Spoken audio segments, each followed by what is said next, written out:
আমি গরিব মানুষ ভাই, আমি কি এর গরিব মানুষ? কোনো ইসরায়েলে বলতে পারে? কি হয়েছে আপনাদের এখানে মারামারি করতেছেন কেন? ভাই দেখেন না ধোয়ানো দেন কেউ ইসরায়েলে পণ্য ব্যস্ত আছে, কত বড় সাহস কোন?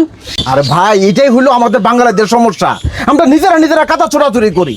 শুনেন, এই দোকানে যে ইসরায়েলের মালগুলো আনা হয়েছে সেগুলো নিয়ে আর আমরা ভাড়াবাড়ি না করি, কিন্তু আমাদের একটা জিনিস লক্ষ্য রাখতে হবে, আমাদের বাংলাদেশে যেন আর কোনোভাবে ইসরায়েলের পণ্য না ঢোকে সেই দিকে খেয়াল রাখতে হবে। এখন আমরা যেই মাল টাকা দিয়ে কিনে নিয়ে আইছি এই মাল যদি আমরা নষ্ট করি তাহলে লসটা কার হইতেছে কোন? তো আমাদের নিজের পায়ে নিজেরই কোরাল মারা হইতেছে না?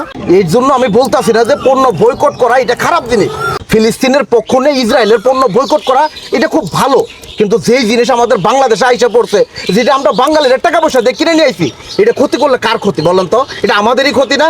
এর জন্য এই জিনিস আর ক্ষতি করা যাবে না। হ্যাঁ, এখন আরেকটা কথা আপনারা বলতে পারেন যে তাহলে কি প্রতিনিয়ত আমরা বাংলাদেশে কি ইসরায়েলের পণ্য ব্যবহার করবো? না, প্রয়োজনে এই মালগুলো আমরা আবার ব্যাগ দিয়ে দিতে পারি, কিন্তু নষ্ট করে তো নিজের পায়ে নিজের কোড়াল মাইরে লাভ নাই, না কি কন?